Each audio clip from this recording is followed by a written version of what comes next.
Good afternoon. Today is Thursday, October 22nd, and welcome to the Healthcare for the Homeless Community of Practice on Homelessness. My name is Kevin Lindamood. As you enter the room today, I draw your attention to a poll that is in progress. The answers, of course, are completely anonymous. We ask that you identify yourself and experiences you may or may not have had. There are close to 90 of us present at the moment, and that number is increasing right at the 1:30 start time. Asking you to indicate whether you're a person of color who believes you've been unfairly stopped or profiled certain numbers of times, if you are a white person who believes you have been stopped or never been stopped.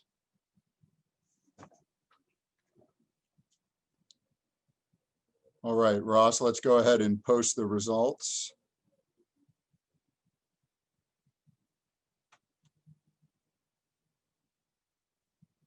There we go. Some indication here of people indicating that they have been stopped or profiled.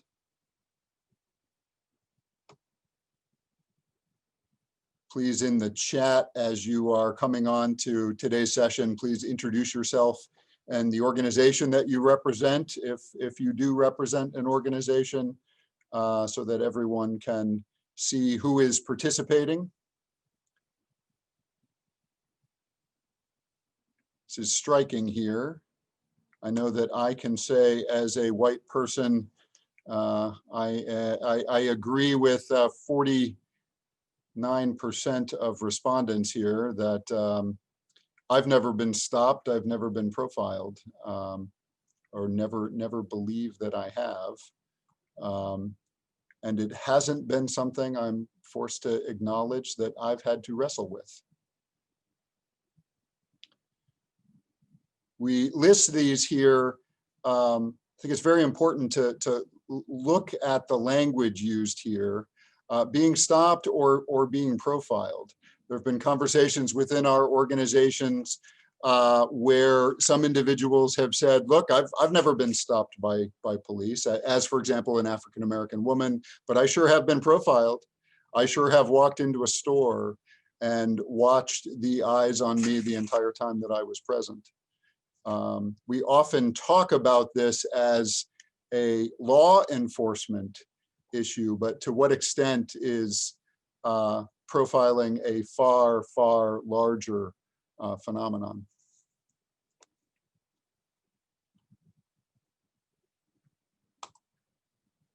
Well, welcome again to our community of practice. A few housekeeping items before we begin. For those of you who are social media inclined, hashtag HCHMD community, and our Twitter handle is HC Homeless.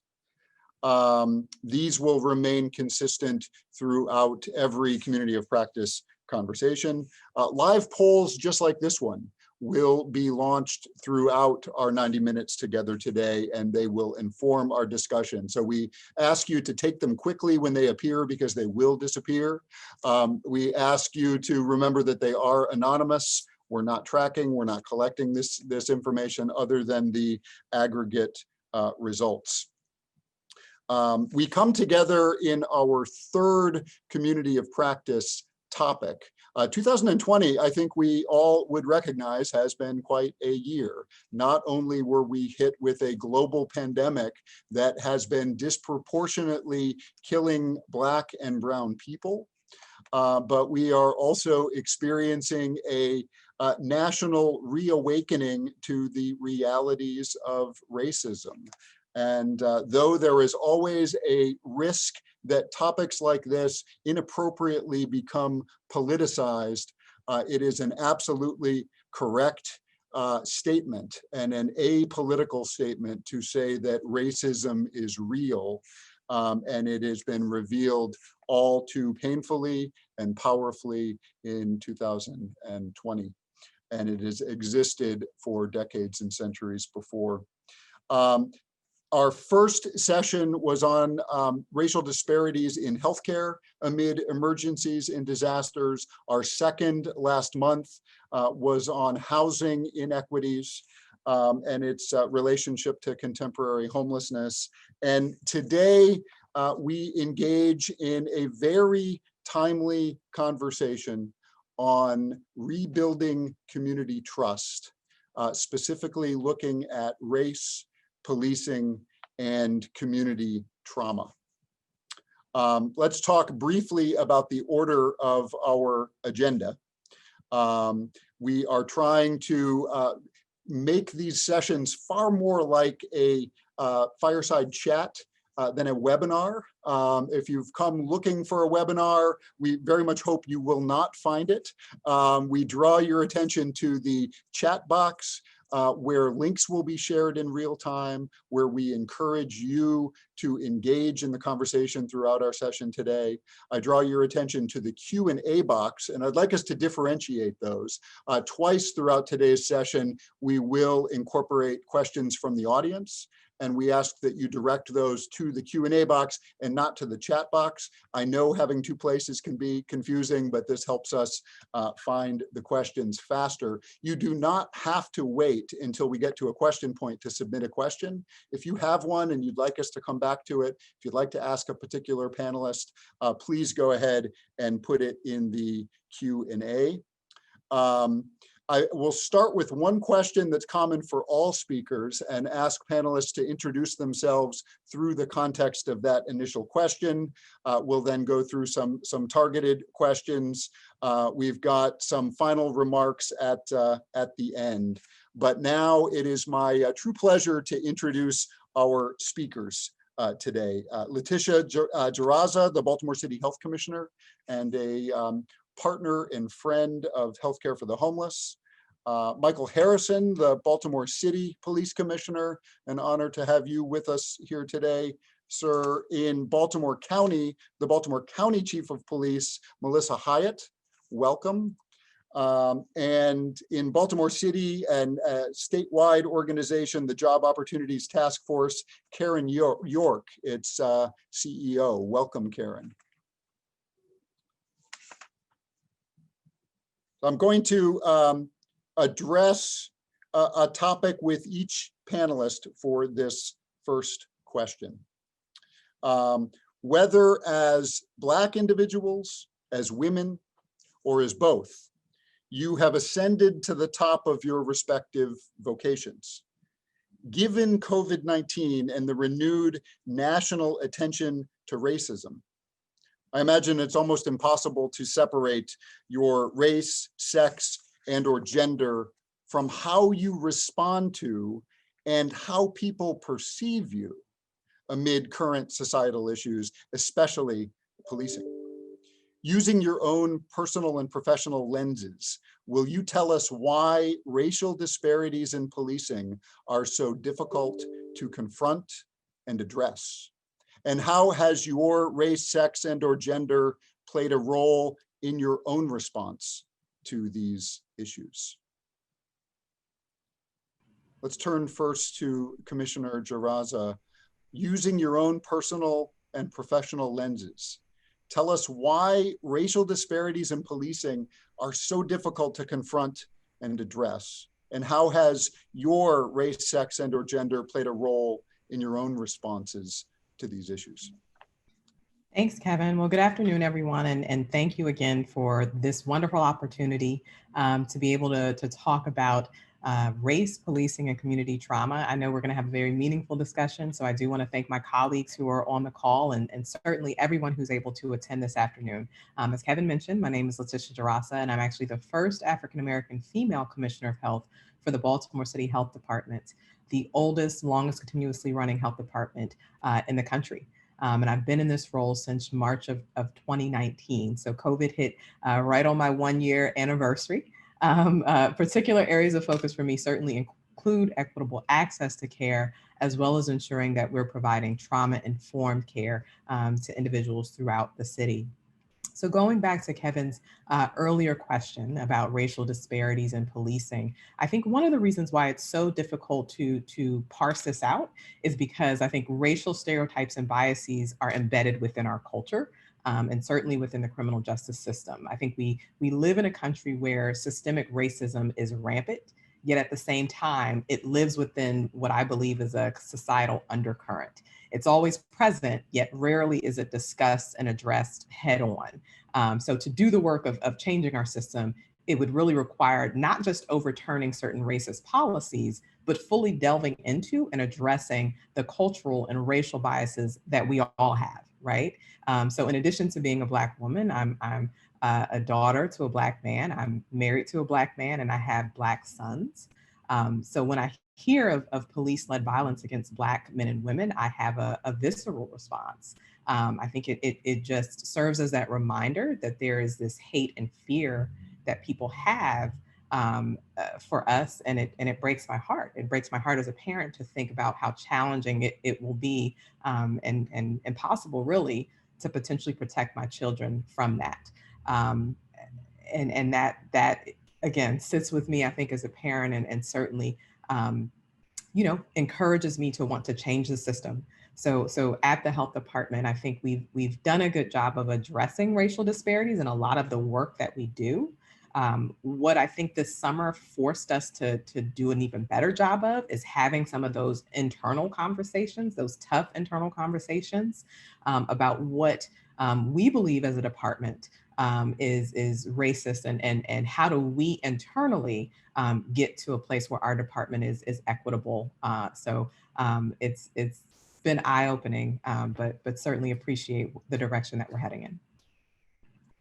Well, and you identify there the need to not only work on our on external policies, and too often I know that I personally have been guilty of externalizing the structural racism analysis, for example. How is this embedded in our policies? But it forces us to simultaneously do that while also holding up an organizational mirror and a personal mirror. How have balancing both of those in the health department been for you? The health department's an enormous bureaucracy, 1,000 people, right? It is, and so I think it's been welcome. To be honest, it's been a little bit tougher, I think, with the virtual platform, but we've used it. We've sought to use Zoom and use the virtual platform and really develop questions that we think can get the conversation going and really facilitate those. Actually, the city does have legislation that requires every city agency to have an equity assessment strategy. And so this has been a great jumping off point for the strategy and how we were already planning. And it's allowed us to have those initial discussions as we build out what will our strategic framework be. Prior to COVID, we were also in the process of finalizing our overall strategic plan. We put it on hold briefly. But again, I think we were able to go back to it and make sure that we are intentional about incorporating, addressing racism and equity inside the department, as well as addressing it as a public health issue. Thank you, Commissioner Dzirasa. Let's turn to you, Commissioner Harrison. Using your own personal and professional lenses, will you tell us why racial disparities in policing are so difficult to confront and address? And how has your race, sex, and/or gender played a role in your own response to these issues? First of all, thank you so much for having me. I'm honored to be with you and all of your panelists and your viewing audience as well. I'm Michael Harrison, the Baltimore Police Commissioner. I'm entering my 30th year in the profession, getting my start in 1991 in New Orleans, serving 28 years there. The last 4.5, I was actually appointed to be the chief of police there before coming to Baltimore in early 2019. And my early years are very different than my later years. I am a Black man living in America, but I happen to lead a major American city twice now, lead a large police organization. And I think the challenge, your question, the challenge is how people view me. I'm viewed, number one, as a Black man, and I'm also viewed as the leader of a police organization. And those viewpoints come with expectations, the expectation of how I would provide public safety and lead my organization to provide public safety based on the expectations of the people we're sworn to serve. Those people are broken up into two groups, people who have and people who don't have, or the people who have power, people who don't have power, who have very different expectations of not only that we protect them, but how we protect them and what type of police services we deliver and who we deliver them to and in what amounts and what doses. And so there are different expectations coming from different groups.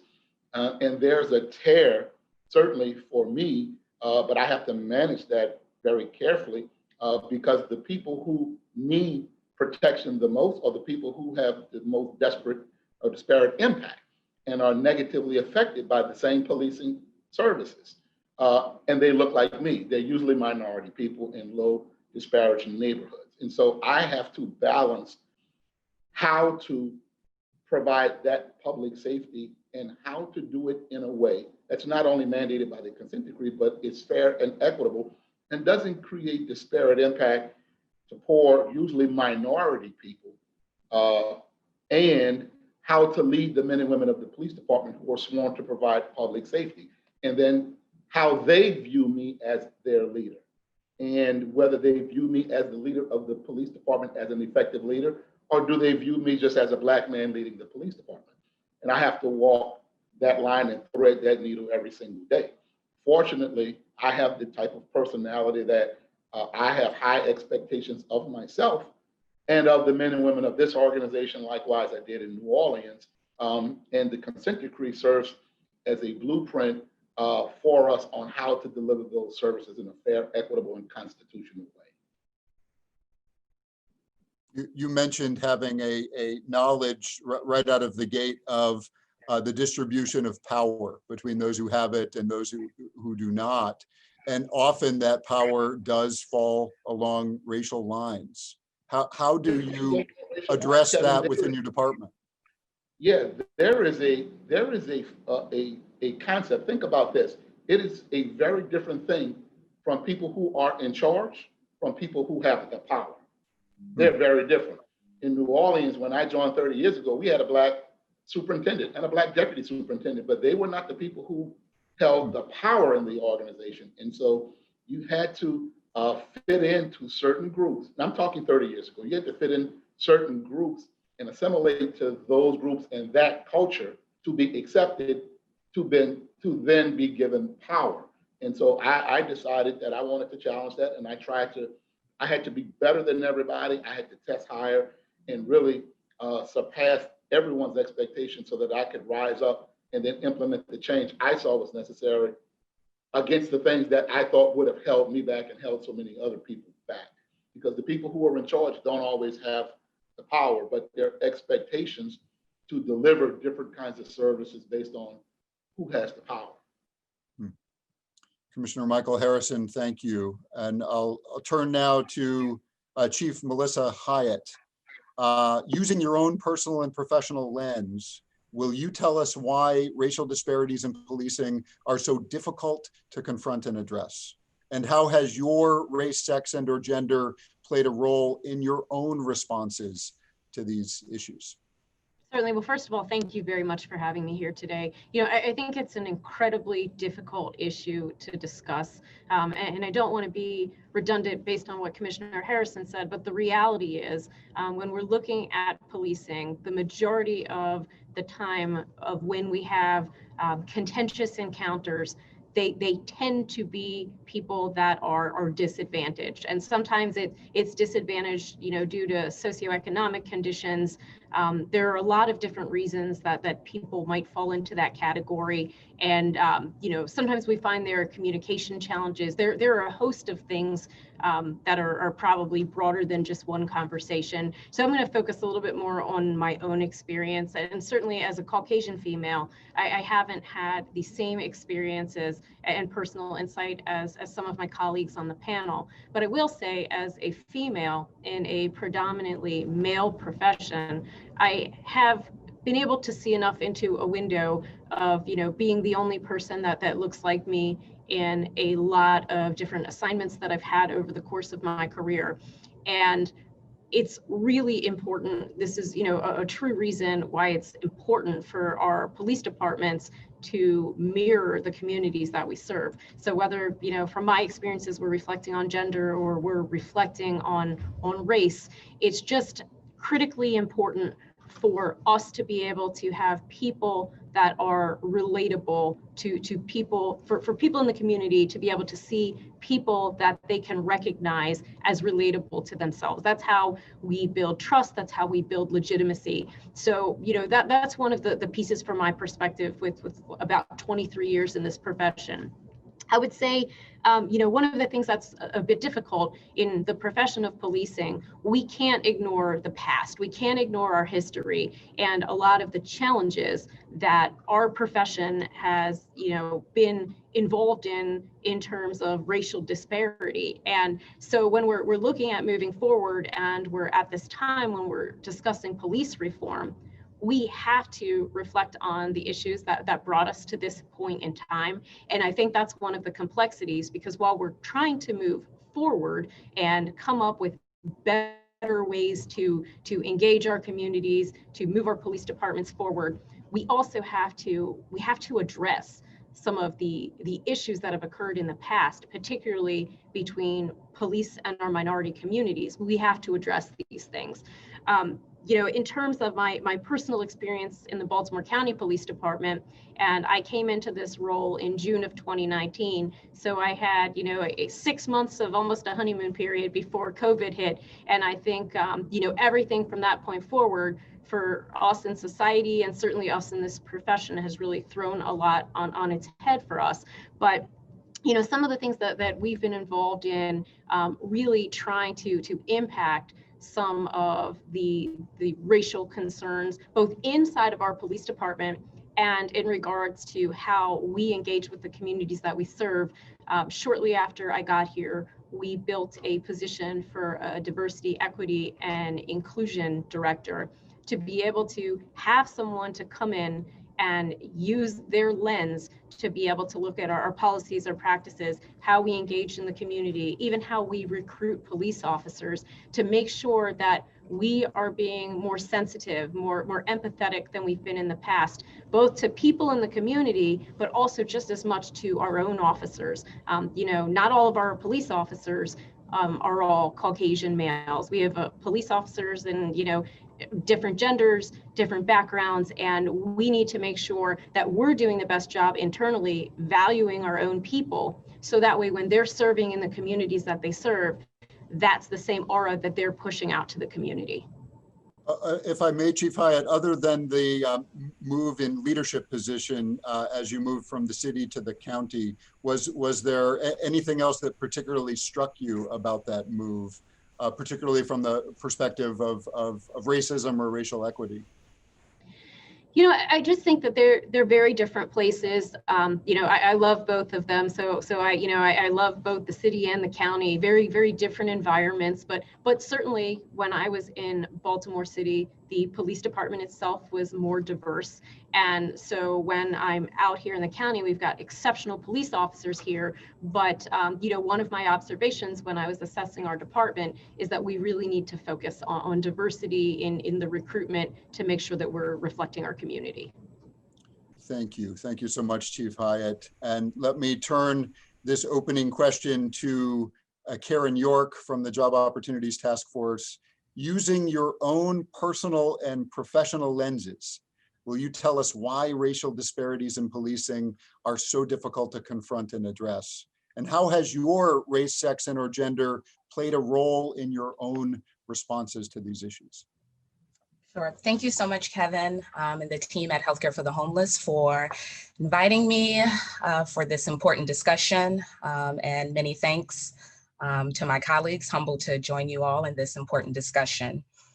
So I'm actually going to piggyback on Commissioner Hyatt and Chief Hyatt's comments around just systemic challenges and diversity. When it comes to challenges around addressing racial disparities when it comes to policing, I really believe that The difficulties around addressing the racial disparities is the fact that on one hand, you have this narrative that allows us to believe that if a group of folks are doing things, then that makes it a thing. And so there's this narrative that racial disparities exist because there is a certain group of folks who are engaging in criminal activity. And all of my panelists, and I'm sure we'll get into it later, have talked about all the many reasons as to why that could be. But unfortunately, the stories that kind of feed this narrative all focus on the individual players, right? They focus on the victims and the suspects, and they tend to be a certain color. And even when we're talking about police officers, we tend to focus on the white police officers. And to Chief Hyatt's point, recognizing, and Commissioner Harrison's point, recognizing the fact that while many police departments, yes, are overwhelmingly, reflect an overwhelming number of white men, there actually does reflect a bit of diversity, and we've seen the like over the years.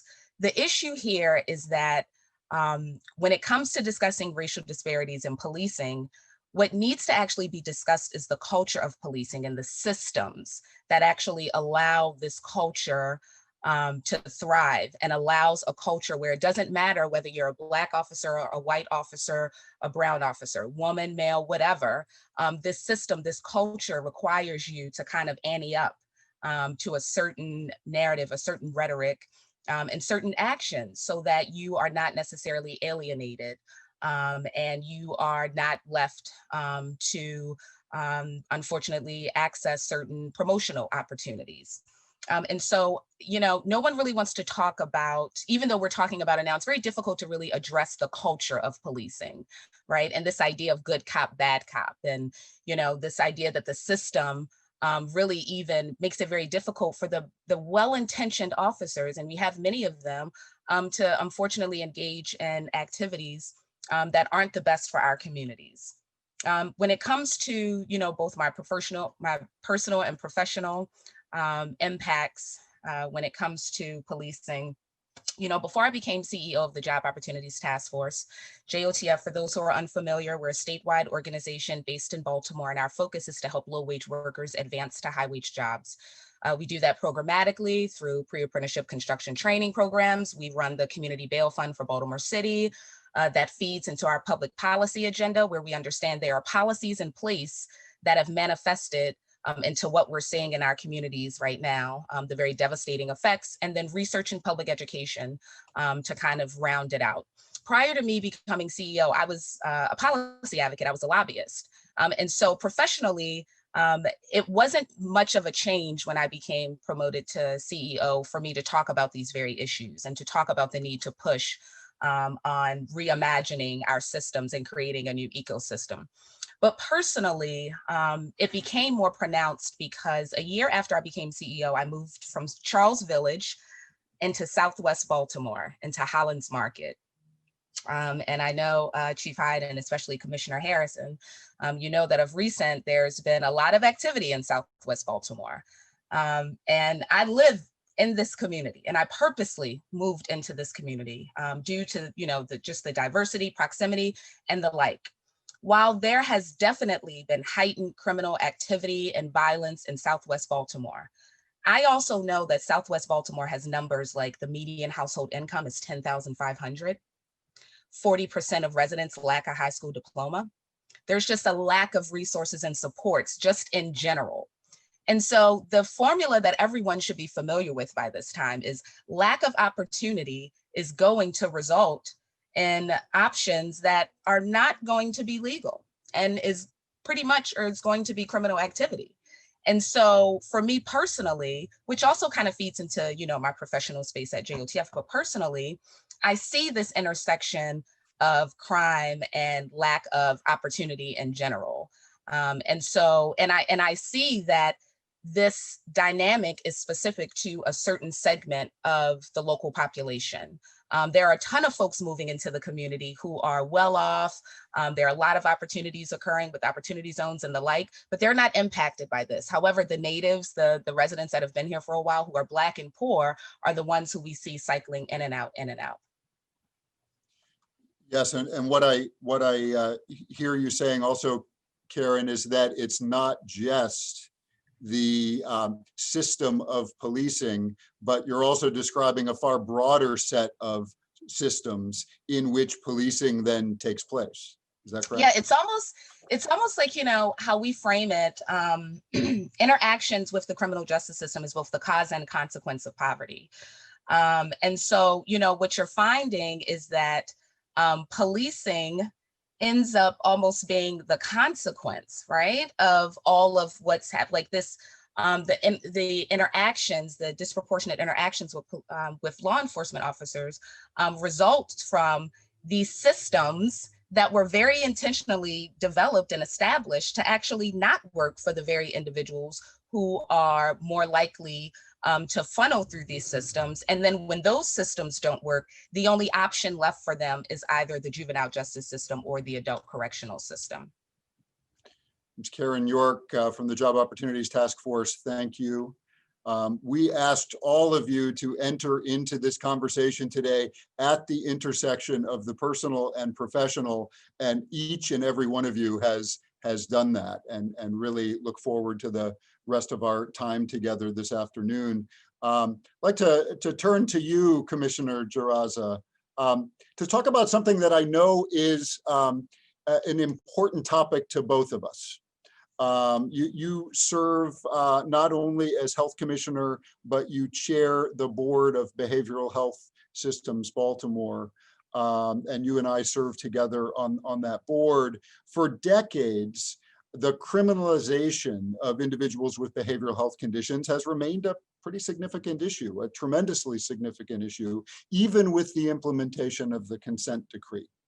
Our most vulnerable populations to continue to experience this criminalization, especially those experiencing homelessness, where more than 40% of the individuals that we serve at Healthcare for the Homeless have a behavioral health condition. How do we effectively address this public health issue and reimagine law enforcement in a way that is healing instead of punitive for some of our more distressed populations? Yeah, I think the first thing I would say is that we have to do it together. I think similar to the racial biases and stereotypes that we all have, there is a stigma and fear when it comes to mental health issues. I think we fear what we don't understand or don't feel equipped to handle. As a result, we panic or react in a way that's insensitive or inappropriate at best, and at worst, could lead to further stigmatization of that individual that is most in need of help.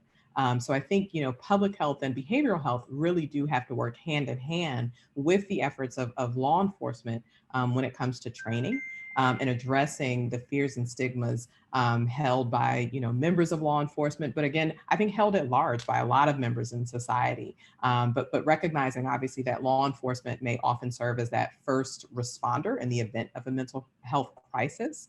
We just need to make sure that they're equipped as they await backup from maybe a crisis response team. So additional support from crisis response teams and officers having the ability to recognize that this is a mental health crisis versus something that would respond better to policing. So I don't have the expectation that a law enforcement officer knows off the bat how to fully engage someone in a mental health crisis. But I do hope that in time we can make sure that they're equipped with the skills that keep them from further stigmatizing or re-traumatizing that person. But I think that it's the job of the public health system, the behavioral health system, to make sure that training is appropriate and is in place for our officers.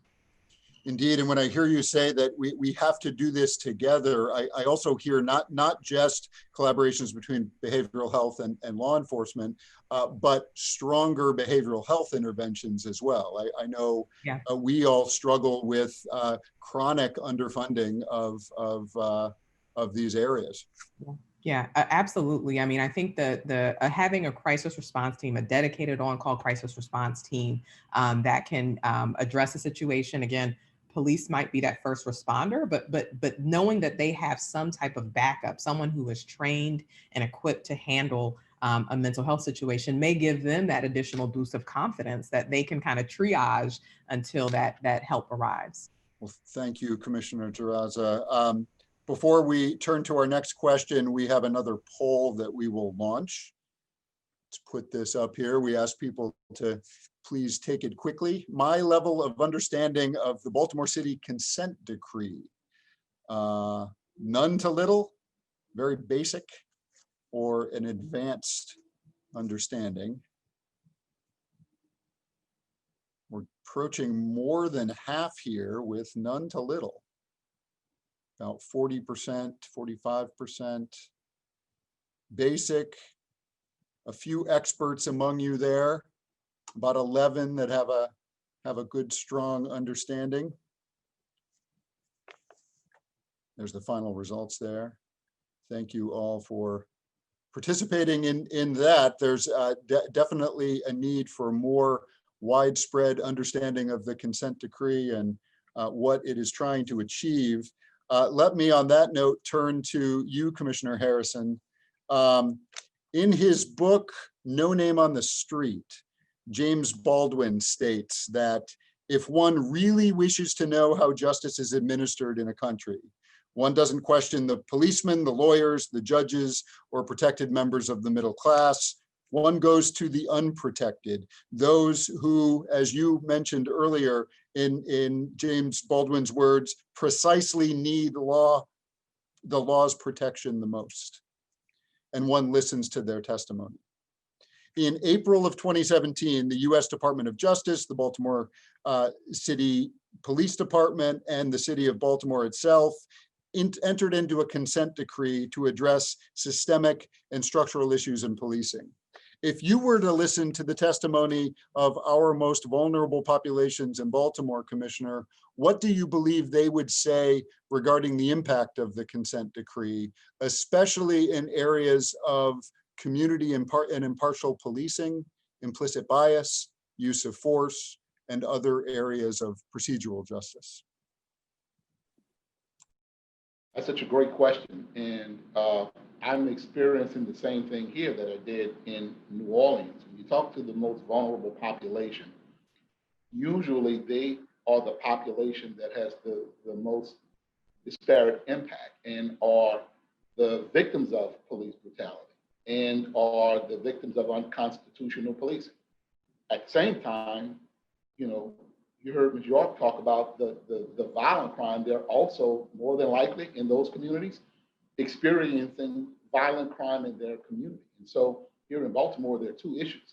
There's the mandate to reform the police department through its federally mandated consent decree and the need to change the culture of violence in the city of Baltimore. They're not mutually exclusive. They can be done together. We did it in New Orleans. Other cities have done it, and it's happening here. But if I were to listen to the testimonies of that population, they would say that the consent decree is not yet doing what it was designed to do, which is to change the police department's culture and performance so that it would bring down violent crime.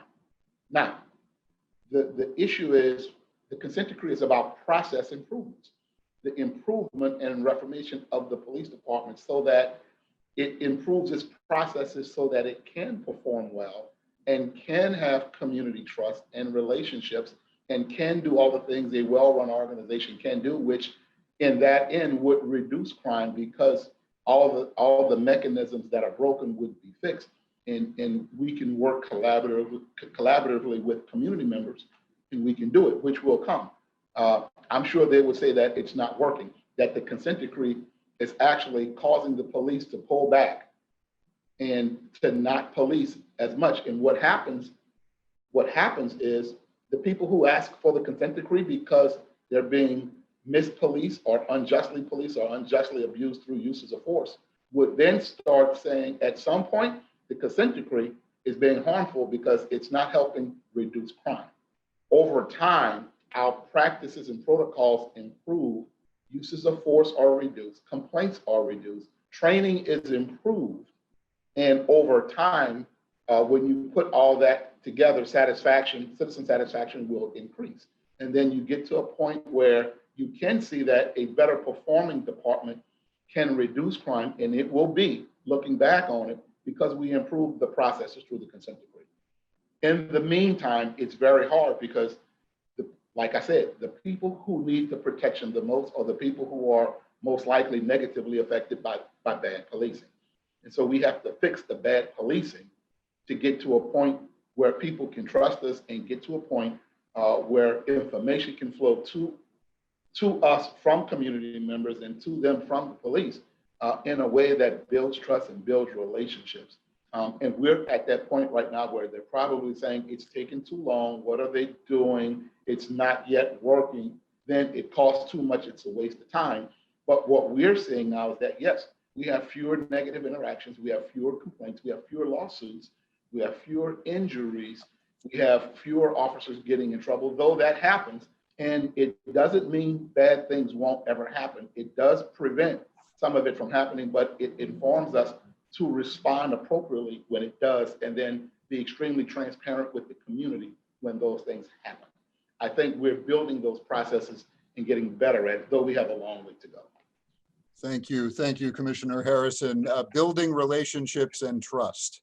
That's exactly what drives our work as well, and see that as so central to what you're doing through the consent decree. Obviously, we have some work to make sure that more people are aware of it, and we look forward to working with you and to working to make sure that at least those engaged in this community of practice and throughout the healthcare for the homeless community are more aware of that and how they can engage with the results there and with the work. Let me turn to you, Chief Hyatt. Dr. Martin Luther King once stated, "It may be true that the law cannot make a man love me, but it can certainly keep him from lynching me." And I think that's very important. Yet we continue today to see unarmed Black men and women's lives taken at the hands of police officers in what many have considered modern-day lynchings. In addition to Baltimore County's new Smart Policing Act, what efforts in community policing do you think should be taken to create a safe and racially equitable environment that may resemble what Dr. King envisioned as a beloved community? How does community participation factor into these efforts? So first, I'll say this about the Smart Policing Act. That piece of legislation was the result of stakeholders and experts coming to the table together. And I think it's also helpful to understand that the majority of the act itself encompassed policies and practices that the Baltimore County Police Department either already had in place or we are in the process of adopting. So we are very pleased that the act aligns with the difficult reform work that we've been focused on since I started in this position, and even some of the work that was done before I got here. And I just wanted to share that because I think that it's an important barometer of where our police department is and where we're headed, which is going to be to a place of continued progress. But the reality is there's still a lot of work to do. And there are many other things that our organization is currently doing, to align with your question, and I don't want to get sidetracked on that. But the idea of equity extends well beyond race. It has to include gender, religion, sexual orientation, and so many other things. And when you mentioned that quote from Dr. King, when I take it in for a moment, those words that were spoken, 50 plus years ago, and we're still today, 50, 55 years later, still experiencing serious fallout due to our collective inability as a society to really resolve race relation issues. And this is probably an overly simplified answer, but we need to get to the point of truly knowing and understanding one another. And that's our community, that's our police officers. It's us engaging with each other more. That's our officers with our community with our officers, different groups of people, and extreme views or actions or incidents that happen can't become the barriers that are separating our police officers in our community. And sometimes we have incidents that happen that are concerning for the community. We have a lot of interactions that happen every day that are very positive interactions, but there are sometimes that there are interactions that require us to be introspective, looking at ourselves and holding ourselves accountable. And there are times that the community has questions about certain things, and we need to be communicating more openly, even if we don't always necessarily agree on all the answers or see eye to eye. More specifically for Baltimore County, I encourage my officers, I want them getting out of their cars. I want them getting to know the names, the people in the communities that they serve. I was lucky. When I started my career in Baltimore City, I had a foot post in a really tough community, but I got to know the neighbors, I got to know the kids, and that's as a profession something that, I can't say that because of the vast geography in Baltimore County that I'll ever be able to get back to, fully having police officers walking foot patrol as the primary component of what they're doing, but we need our officers to be out there. In Baltimore County, and I know that there's a lot of conversations surrounding police officers in our schools right now, but our officers in our schools are building positive relationships with our youth. And, I don't want their role in schools to be a security force. I want them to be in schools as mentors and really serving a supportive and teaching role for our youth. So as an organization, and really law enforcement in general, we need to be empathetic to what our residents are what their experiences are, what they're encountering, different walks of life. And we have to be, as a profession, inviting for the community to get to know us. And that's something that has really been a priority for me, for our police department, since I started about 1.5 years ago. And it's a matter that we need to address these issues together. We need the community to engage with us just as much as we're trying to engage with them. And where it becomes difficult is, there are sensationalized, high-profile incidents that end up in the media, and it's helpful when people don't immediately judge on a high-profile event. Take the time to get to know us, the officers in our community, and I think that what we tend to find when we sit down in a room together is that there's more in common than there are differences. And in a few weeks, I'm really pleased that my department is getting ready to launch a training program on implicit bias. It's called Fair and Impartial Policing. And during the course of that training, we're actually going to be including some community members to learn alongside our police officers. And we need to include community members in our training, in our development, in where we're moving forward as a police department. And I think that once we sit in a room and we're talking about implicit bias, our own biases, sitting side by side, mixed in with socially distanced, of course, mixed in with people in the community, we start to see just how much we have in common. And as we're all working in communities where people are struggling with everything from, domestic violence, the opioid epidemic, juvenile delinquency, people in need of resources, we all have to work together. And, that's not just the police department and the community, it's also other partners, other wraparound services. So that way we can collectively focus on the root cause of a lot of the issues that are impacting us. And yes, I know we're talking about race, but a lot of times we're talking about even more than race.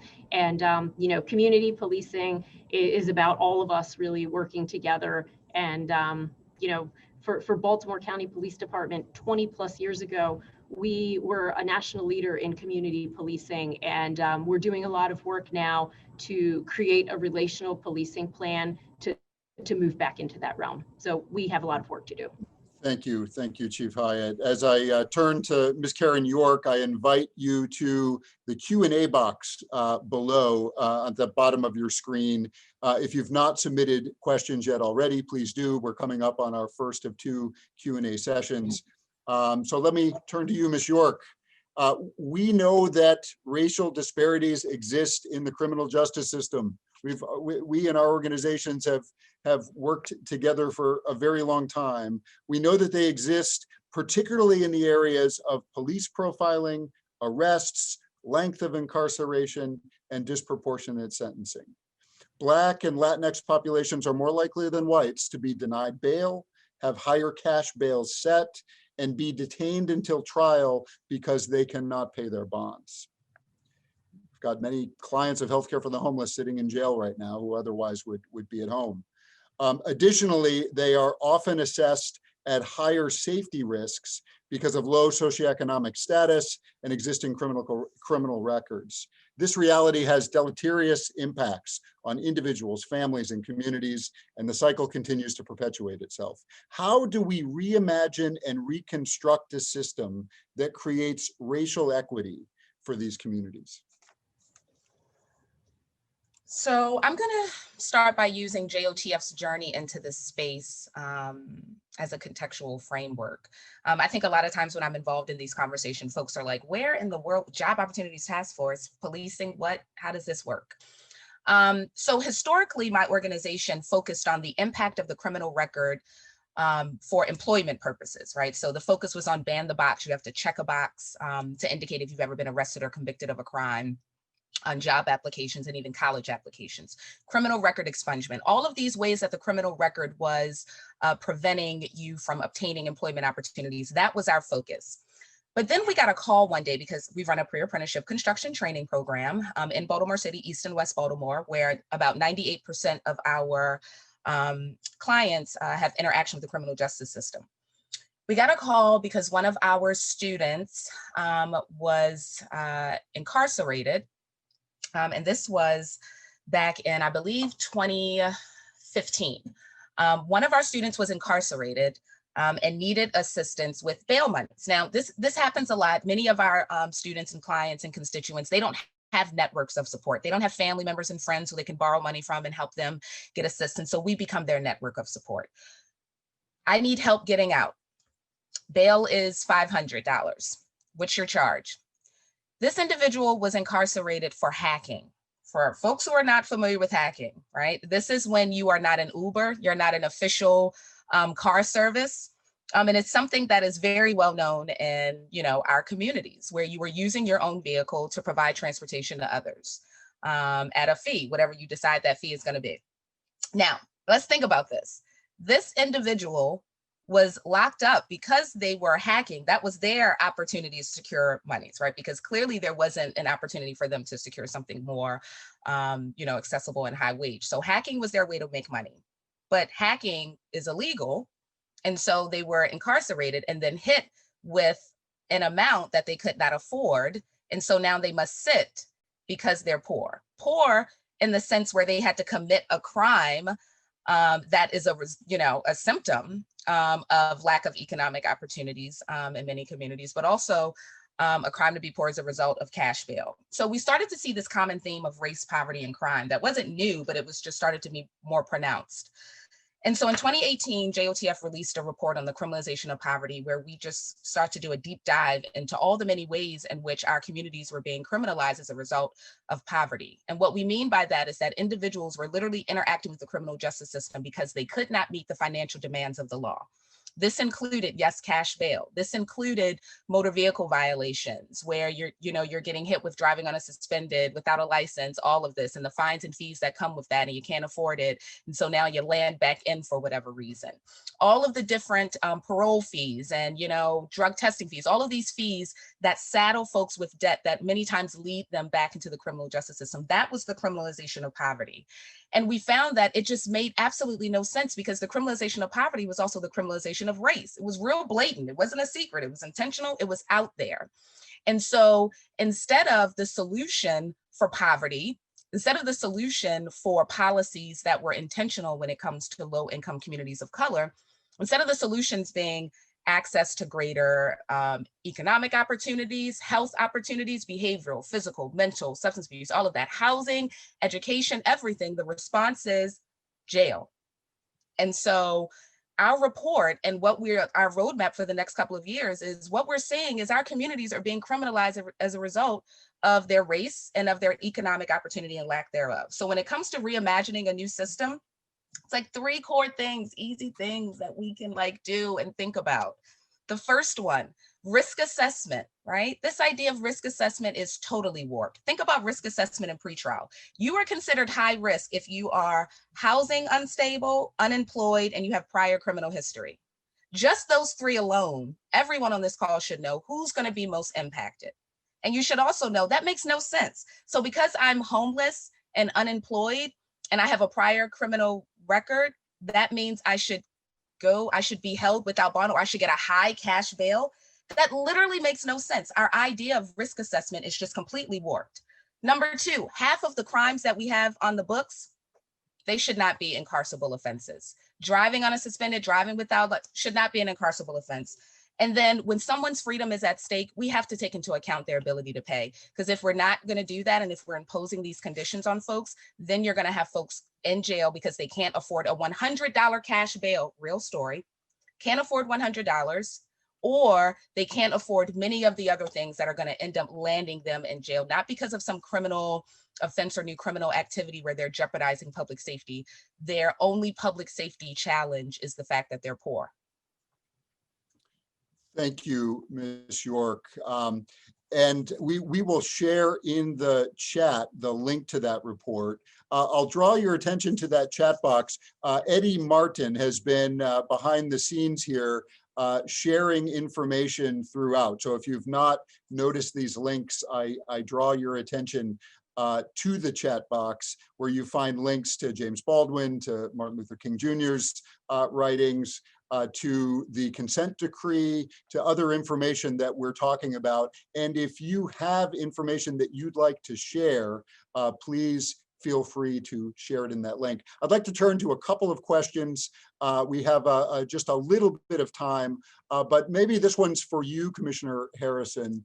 How does real reform occur on the ground when influential organizations like, for example, the Fraternal Order of Police, led by majority white men, push for traditional practice that maintains the status quo, and some might argue protects officers who perpetuate police misconduct? That's a great question. Real transformation comes when we change culture. And so what has to happen is we have to change policy. And through policy, we then change training and then train everybody to a new policy. And through policy and training comes the adjustment of the discipline system and the reward system, where we have to discipline officers who violate policy and training, and then reward officers who do a good job upholding the new policy, the new training, and then create protocols out in the field to observe if the training is catching hold in practice in the field, and then create a good reward system for those who are assimilating to the new training and policy in a different discipline to hold those accountable. And then transparency. I think I said this earlier in an earlier meeting, accountability without transparency is not accountability at all. It is not how well you do a thing, but rather how many people know you do it well. Because if you do it well and nobody knows, are we really doing anything well or different? So it has to be transparency coupled with accountability.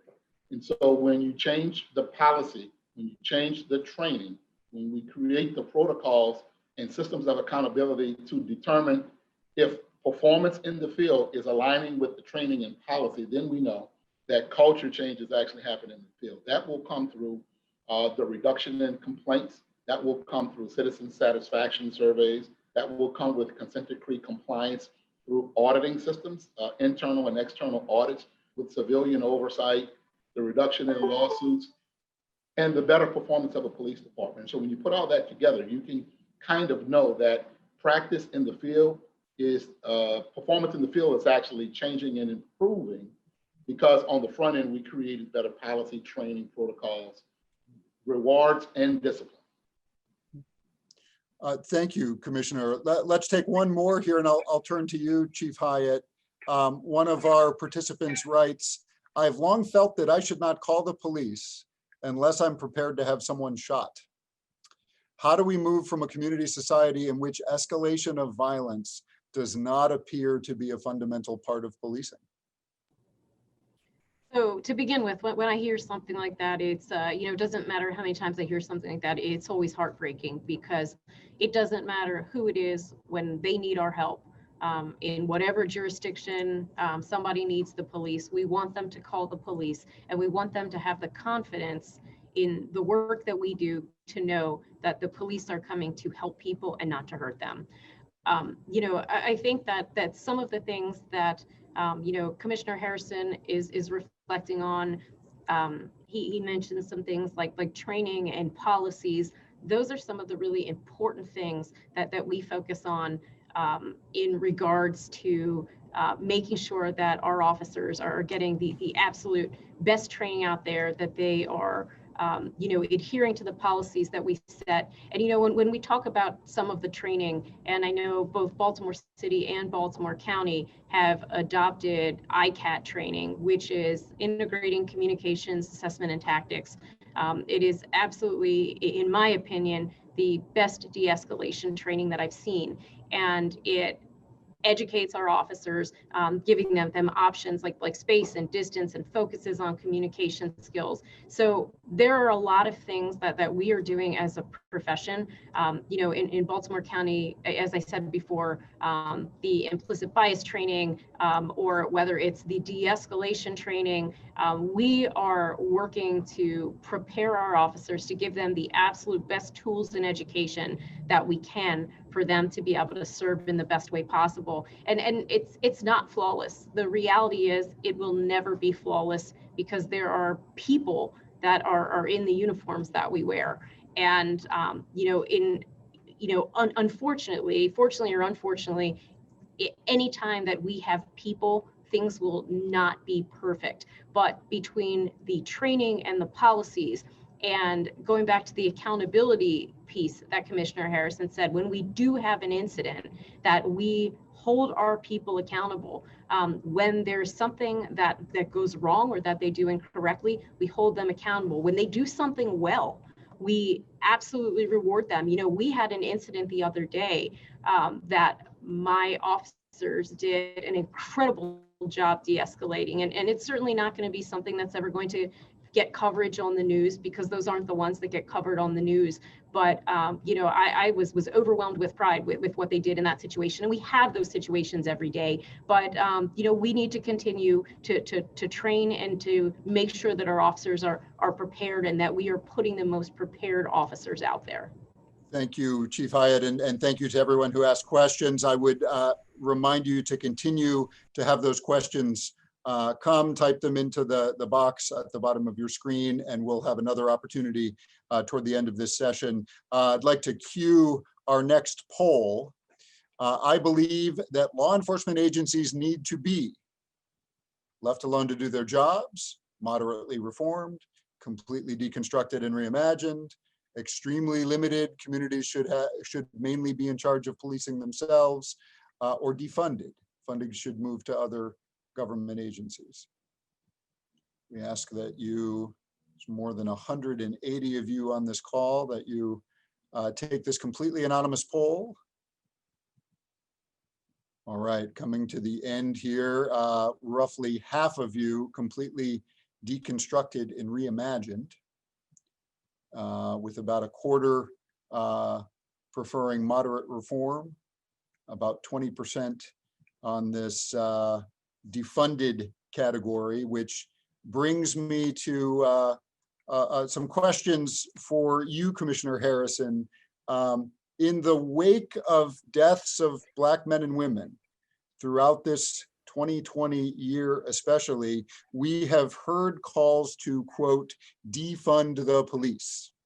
We also hear anti-racist scholars regularly discuss the need to dismantle and, quote, deconstruct the system, end quote. I imagine these statements may create some uneasiness within law enforcement circles, both in Baltimore City and in Baltimore County. Will you tell us about the nature of this discomfort and your thoughts on what it means when you hear people say defund the police? In light of its history connecting back to American slavery, what do you see as the role of policing in creating racial equity and eliminating community trauma? Thank you for that. It's over 6 years I've been a police chief now in 2 cities, so defunding is not new. There have always been questions posed to police chiefs about alternative funding and reduction in funding. And so even in New Orleans, we had a hiring freeze, which is a defunding. And we went 3 years without hiring. And I became the chief in 2014, and we began hiring again. That department shrank from 1,500 to less than 1,200 police officers. And then we began to grow it back. So when that came around this time, I was not intimidated by it, but it does cause uncertainty and discomfort in those circles, because it does mean a reduction in services by way of a reduction in personnel. We had already taken drastic measures to reduce some of our funding because of the Caryn Commission, and preparing for that, we made major cuts to the tune of a few $1 million. And then think about the beginning of COVID with the financial shortfall, we made even more financial cuts. And then, of course, with the murder of George Floyd, there was uprising, people calling for defunding. It really means to me, when I hear it, taking money from the police and putting it to other services that are best served by other professionals, where police don't have to respond to that. And I get that. I support that. Let me be publicly clear and strong. I support that. I do not support taking it from the police at this moment and giving it to somebody that is perhaps not yet ready to take it, or a system that's not yet built. I use the analogy of the stadium, Kevin. Never in history have we ever torn down a stadium, stopped playing a sport, build a new stadium, and resume playing a sport. We build a new stadium. We play in the old stadium until it's built. We transition into the new stadium, then we tear the old stadium down, so that there's a seamless transition and there's no drop in services. And so that's what I support, a transition period to where we can find who can best handle a particular service, whether it's mental illness or homeless, make sure it's ready to take the handoff from police to that agency, or some collaborative approach where we join them or they join us in the delivery of services, and we figure that out. But we can't stop performing. It's either one or two choices. Either you cut the money and we still go to the calls, or you cut the money and we stop going to the calls. Either way, there's harm that's created for one or the other, and it's a reduction in personnel, because the money that's cut comes from salaries. Almost 200 million, I don't even control. And so it comes through overtime, it comes from reduction in positions. Mm-hmm. And when it comes to reduction in sworn positions, we have a staffing plan that's mandated by the consent decree that actually says we actually need more officers than we actually have to accomplish the community policing goals that we set that were approved by the consent decree. And so this city agreed to a consent decree in 2017, which meant this city reimagined what policing should be and chose the pathway of a consent decree. Hmm. And so to defund sometimes goes against that agreement that was made in 2017. Now, I get it. We will always show up to protect and serve the people of Baltimore. We will always do that, no matter what. We will improvise, adapt, and overcome. But that means sometimes at a cost of cutting positions, which means cutting services. So now, yes, we have to reimagine how we do what we do, and when do we do it, and what things we think we should do and what things we shouldn't do. But we have to be certain that the appropriate resources are there, the appropriate trained people are there to begin doing it if we should stop doing it. We don't want to cause harm by stop doing something that's always been done by police.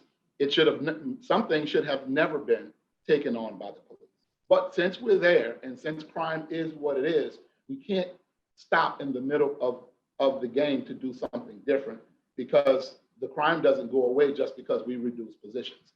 We still have to address the everyday right now problems while we transition into what we reimagine policing to be.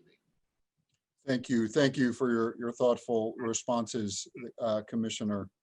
Before I turn to Ms. York, let's cue our final poll. Racial conflict in policing would improve if, select all that apply here. Answers are anonymous. There was less Black on Black crime. There were better parenting programs for Black mothers and fathers. Individuals of color would listen and obey police first and ask questions later. Law enforcement would be more present and have quicker responses to violence in communities of color. None of these truly address racial conflict in policing. About 20% law enforcement more present and have quicker responses. saying about 11% parenting programs, 5% each for less Black on Black crime and individuals of color obeying police first. 82%, none of these truly address racial conflict in policing. This leads very nicely into this next conversation with Ms. Caryn York. During the varied controversies regarding excessive use of force by police officers against persons of color, we often hear narratives.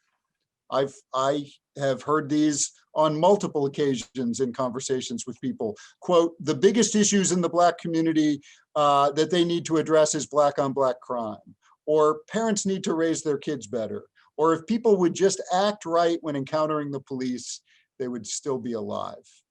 What are the challenges with these perspectives? And what are our individual, collective, and institutional responsibilities to address and possibly even change these narratives? Okay, so, I think it's important for folks to understand that when we talk about the narrative of Black on Black crime, a lot of times we, think that, that it's white men and women that's, pushing that narrative of, Black on Black crime. And I want to make sure that everyone understands that this is a narrative many times that is being projected by a number of folks, and it transcends gender, race, and age.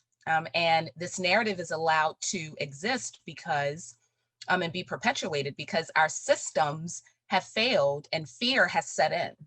And when fear sets in, it makes it very difficult for you to reimagine what it is that your community really needs and how you should respond to this fear. And so you just kind of want to stick to that old stadium, using Commissioner Harrison's analogy, instead of thinking about how to build this new process. And I say that because, even, some of my own family members, right, question, the work that I do, right? What, are you sure? What are you doing? And it's like, yeah, but come on, we have, we have like family members that are also, struggling with this. And so, this is also something that we saw with the 1994 crime bill. There's a lot of talk around that, right? And who supported the crime bill, but there were also Black legislators who supported the 1994 crime bill and, fed into this idea of Black on Black crime. So just be very, very clear about, what that is. Now, when it comes to Black on Black crime and why that whole narrative, that whole concept is just trash. Besides the fact that we are acting like white on white crime doesn't exist. And that when you look at white on white crime within the same context that you do Black on Black crime, the numbers aren't that different, right?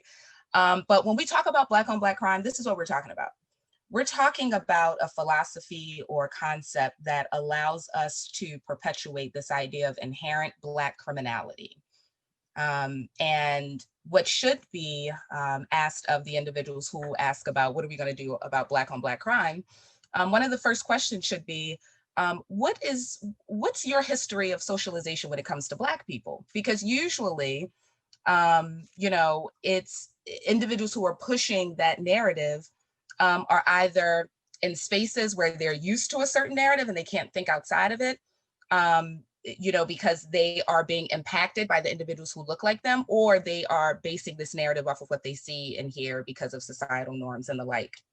And so folks will see violence, Black on Black violence, and believe that these are individuals, animals, thugs, and they're acting, with disregard for their community, instead of looking at it like, no, they're acting in disregard for the portrayal of their life and their conditions, right? This is intentional, right? These communities and the lack of opportunities are all intentional. And so these individuals, they're not inherently violent. They're responding to violence, economic violence, mental violence, and yes, even physical violence. And so what we're saying when we talk about Black on Black crime, we're talking about dysfunction. And we're talking about dysfunction that regardless of whether it's Baltimore City or, anywhere else, right? And it could also be with certain, like apply this to other cultures and the like, where you're gonna get dysfunction when there's a lack of socialization, when there's a lack of investment, right? And then that dysfunction leads to things like crime and violence, right? That's what you're going to get. And so what we should be focused on, instead of trying to explain why we have Black on Black violence, is to dismantle this environment of violence that allows us to not reimagine or think about or develop a counter to this culture of violence, because what's actually in place is so much easier and, quite honestly, stronger than whatever the counter could be. Thank you, Ms. York. I draw your attention to the Q&A box. We're coming up on our final Q&A session, but before we get there, a last question for Chief Hyatt and Commissioner Dzirasa. I'd like to talk about vicarious traumatization.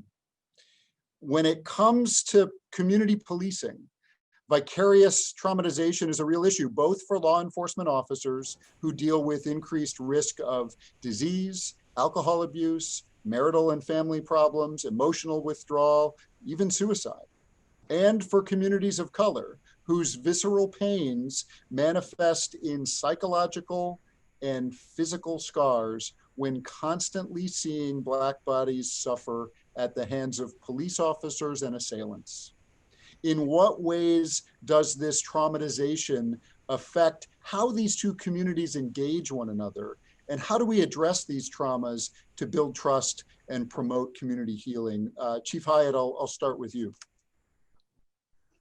Absolutely. And you know, I think it's really important to say that we're looking at two communities of hurting people.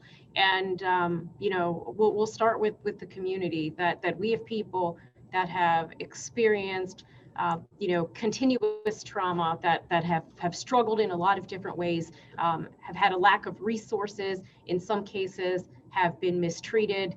And there is, you know, due to circumstances, is also a lot of mistrust of our law enforcement community. And then on the other hand, you have our police officers who as you stated, are, you know, day after day after day are exposed to different levels of trauma, and then are dealing with their own issues in terms of wellness. You know, something that's been a significant focus for me in my agency is officer wellness. And just as we have segments in our community that are, you know, struggling in so many different ways, we do in our police department as well. So I'll begin by saying, you know, I'm not a mental health professional. So anything that I'm saying, you know, forgive me, it's from a layperson's opinion. But we also, when we look at stressors, not everyone reacts to stressors the same way. And whether it's people in our community or our police officers that are exposed to things, people, regardless, all of us, find mechanisms to deal with trauma. And sometimes those are healthy mechanisms, and sometimes that they're not. I think that all of us, whether it's our community members that have been exposed to trauma or our police officers, when people respond to things and manage that, sometimes they build walls. And a lot of times that then impacts the ability for our police officers and members of the community who really need to be communicating with each other. It impacts their ability to communicate with each other. And how that tends to manifest is when they have encounters, you know, an encounter on a call for service, an encounter on the street. And I think that, to begin with, you know, some of the training that we started giving our police officers, I guess maybe a couple of years ago, was a victim-centered focus with how they respond to people. So, you know, whether we're dealing with somebody who's been the victim of a crime, making sure that we don't re-victimize them, or if we're dealing with someone, you know, who's a suspect, still dealing with them in a respectful way, you know, recognizing the fact that we're all people. When we are around youngsters in particular, making sure that we recognize that the encounters that they have with us, based on some of their previous history, some of the history of people in their family, can really have an impact on them, and that we have to be cognizant of that in the work that we do.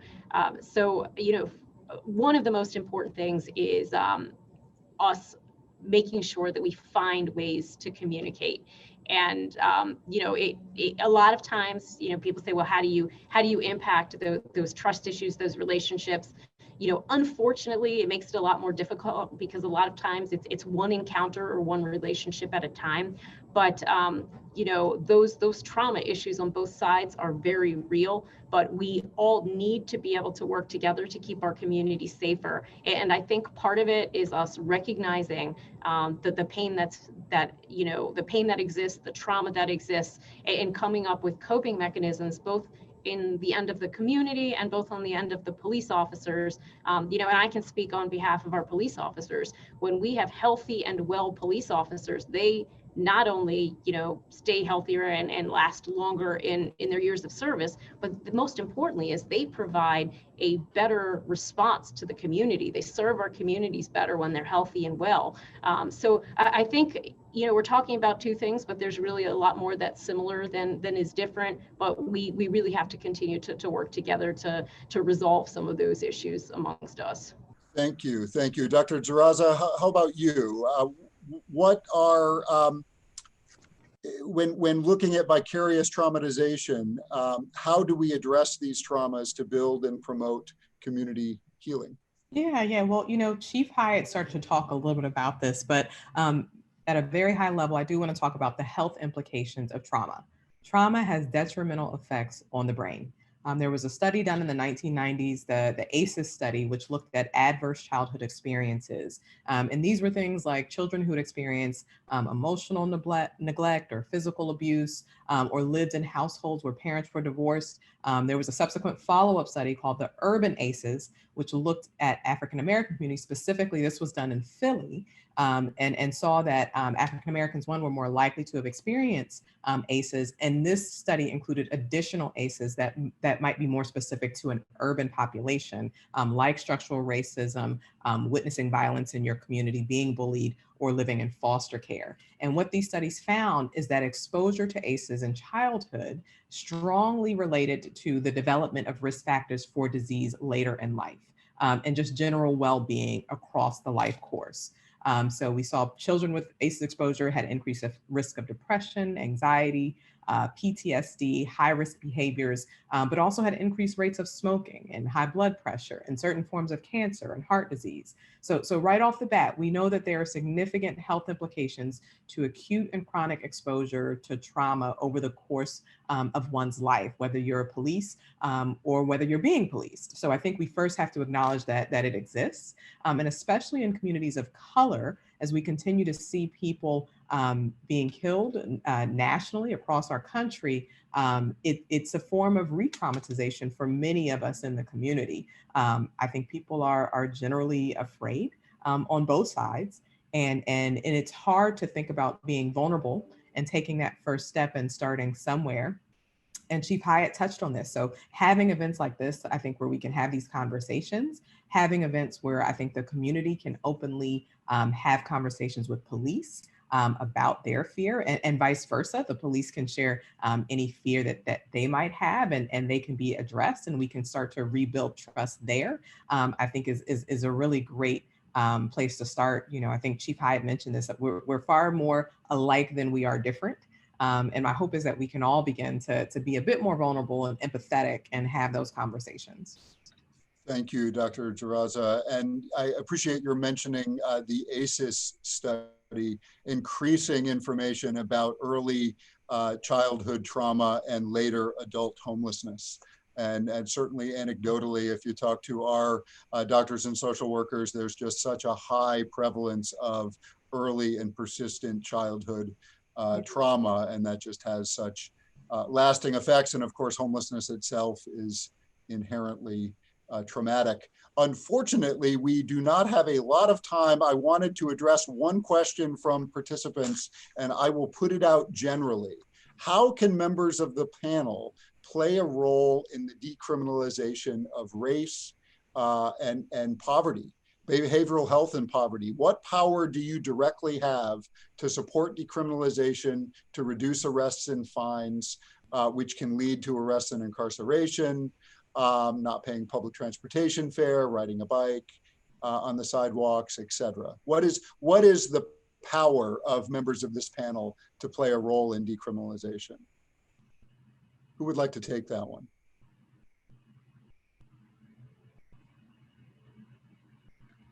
I mean, I can start. Please. Not take it all, I said start, so I'm expecting someone to go after me, okay, panelist.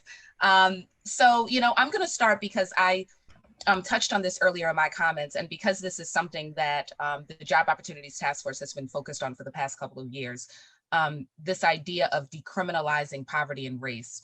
We're an advocacy organization. We believe that policy is what can devastate communities, but can also uplift and empower communities.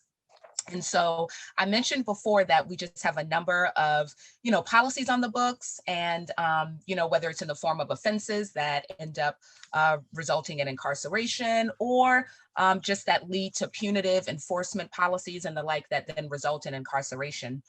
What I can do in my position as CEO of the Job Opportunities Task Force, but also wearing my other hat, which is board president of Out for Justice, which is a member-led organization of formerly incarcerated individuals who advocate on behalf of themselves. What I can do in those roles, wearing both hats, is policy reform. Policy reform being talking to our policymakers and educating them and encouraging them to pass policies that seek to decriminalize poverty and race. But also our other policymakers, like our agency heads and directors, who are also in charge of enacting and implementing and overseeing policies that are just as powerful as legislative policies. These are your, your boardroom policies or your practices that, actually are policies. And so that's what I can do. So I will slightly piggyback off of what Caryn said. So obviously policy is very important. And one term that we didn't use, but that I think we talked around a lot, is this thing called the social determinants of health, which are the conditions in which we live, born, work, grow, and play. And I think as many on this panel mentioned, we know that these all have such significant influences on health outcomes. And so part of how I think we address that is by taking what's called a health in all policies approach, recognizing that it's not just necessarily access to healthcare, but it's where you live. It's having access to affordable and stable housing. It's having access to the right job opportunities. It's having access to equitable education. So I think, the health department, I think is generally looked at as a health organization, a public health organization. But I think we've seen with COVID how public health can impact every facet of life. And I would hope to take a very similar approach as we think about policies and really kind of shift and how do we think about health in all of our policies, whether they're, no matter what they touch on, recognizing that it does have a health implication. And if I could just piggyback just to say, the majority of folks who we are having to bail out, who are in there for these, low bail amounts, but they can't afford it, there is an underlying health challenge 99% of the time. So spot on. I like this notion of health in all policies. And in the interest of time, I'm going to give each of you 30 seconds with one final question. If you could equip our audience today with one tangible thing that it can do to build community trust and promote community healing, what would it be and why? Commissioner Harrison? Well, thank you. I think, first of all, becoming and staying engaged either with your neighborhood association or with whatever community policing forum you have in the district where you live, just to make sure you're engaged, you can be made aware of everything that's going on and give input into the kind of policing and or community policing you want to see in your district. And I think that is the best way community members can participate and help bring about restoration and trust building. Thank you. Chief Hyatt. I would would say just, be present with us. There's a lot of work to be done, and we are really eager for the community to be part of the work that we're doing moving forward. And, there are opportunities just like this one or smaller opportunities where we can find places and spaces to engage and get community input in the important work that we're all doing to keep our neighborhoods safer. So any place where we can intersect the work that our police officers are doing with the community is the space where we can move forward together. One thing to equip the audience to build community trust and promote community healing. Ms. Caryn York, what's your answer? I would say get engaged in the policy reform process. That is super powerful policy in terms of budgets and otherwise. And Commissioner Letitia Dzirasa, one thing. Yes, I would say listen to learn, not necessarily to always provide an immediate response or solution. We need to develop and practice more empathy towards one another. I think we have no clue what people around us might actually be going through. And then get trained on what a trauma-informed approach is, right? Recognizing that we probably have all experienced some level of trauma related to coronavirus. How do we appropriately and adequately address what other people might be going through? Thank you, Dr. Letitia Dzirasa, Commissioner of the Baltimore City Health Department, Michael Harrison, Commissioner of the Baltimore City Police Department, Chief Melissa Hyatt of the Baltimore County Police Department, and Caryn York, CEO of the Job Opportunities Task Force. This has been an inspiring and insightful 90 minutes. I thank you all for joining with us. I thank close to 200 of you observing and participating in the chat today. This community of practice will continue in a virtual way. We ask that you join our Facebook group. Eddie will post that in the chat, and we will have opportunities to keep these conversations going. Please look for our next community of practice invitation. That next community of practice, we're looking at early December, will focus on addressing food insecurity, race, access, and health. I'd like us all to also continue to do our homework, to do the work of advancing racial equity. There's a question that Eddie Martin often asks us at Healthcare for the Homeless that I think is relevant for each and every one of us personally and in our professions. What is my space and place in the dynamics of race? If you have not already done so, how do you work to build community trust, mitigate trauma, promote community healing, especially in communities of color? Apply a racial equity lens to your work, to the work of your agency, in policing, in housing, in more. Think concretely, share it with us in our virtual community of practice, and continue to engage with us. Immediately after this session, you will receive a survey. We ask that you please fill it out while it is fresh in your mind. We listen to feedback, and it will absolutely change future sessions.